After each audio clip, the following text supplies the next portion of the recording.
महाराष्ट्र सरकारच्या वतीने आमच्या महायुती शासनाच्या वतीने संपूर्ण महाराष्ट्रामध्ये जवळपास 5,000 नवीन बसेसचा संकल्प सोडला होता।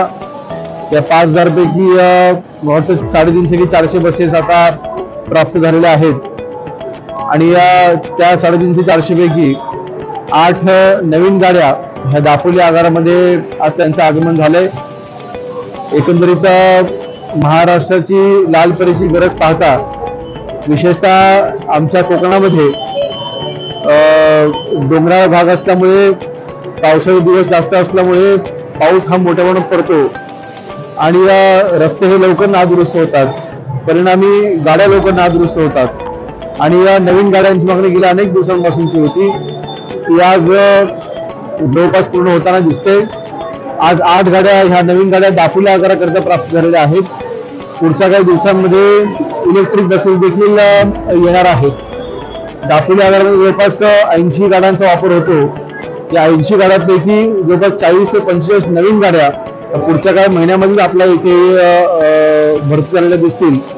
एकंदरीत आपल्या कोकणवासियांसाठी आणि महाराष्ट्रामधल्या एसटीने प्रवास करत असलेल्या प्रत्येक नागरिकासाठी एक चांगली उत्तम सोय माननीय मुख्यमंत्री देवेंद्र फडणवीस असतील, उपमुख्यमंत्री सन्माननीय एकनाथ शिंदे साहेब असतील आणि उपमुख्यमंत्री सन्माननीय अजितदादा असतील आणि परिवहन मंत्री आमचे प्रतापजी सरनाईक यांच्या पुढाकाराने ह्या नवीन गाड्या प्राप्त होत आहेत। त्यांचे दापोलीकरांच्या वतीने आणि महाराष्ट्रातील तमाम नागरिकांच्या वतीने त्यांचे आभार मानतो।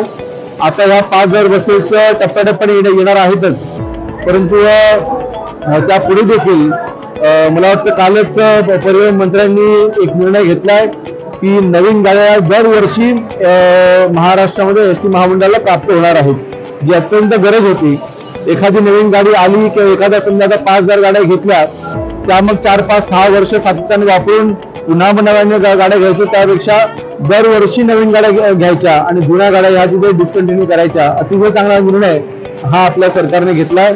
मला कल्पना आहे की एसटी मध्ये प्रवासाच्या म्हणजे भाड्यामध्ये दरवाढ देखील झालेली आहे, परंतु मला वाटतं नागरिकांची एक भूमिका सातत्याने राहिलेली आहे की 2-3 रुपये आम्ही जादाशी देऊ, परंतु आम्हाला प्रवास हा सुखकर झाला पाहिजे, तो चांगला झाला पाहिजे, तो व्यवस्थित झाला पाहिजे, चांगला सुविधा मिळाला पाहिजे।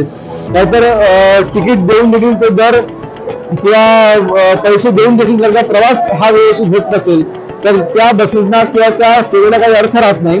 आणि म्हणून मला कल्पना आहे की दरवाढ जरी झालेली असतील तरी सुद्धा नागरिक या दरवाढीचा निमित्त सांगेल की फसवणूक करायचा हा विषय नाही।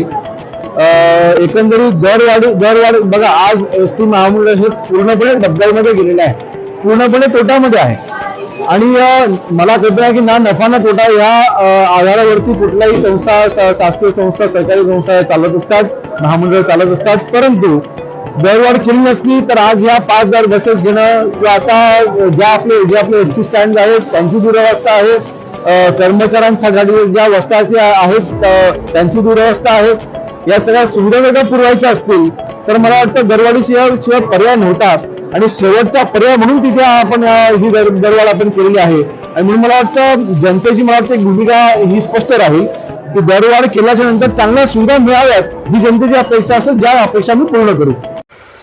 नवीन घडामोडी पाहण्यासाठी आजच आम्ही मुंबईकर 24 तासला लाईक करा, सबस्क्राईब करा आणि अपडेट राहा।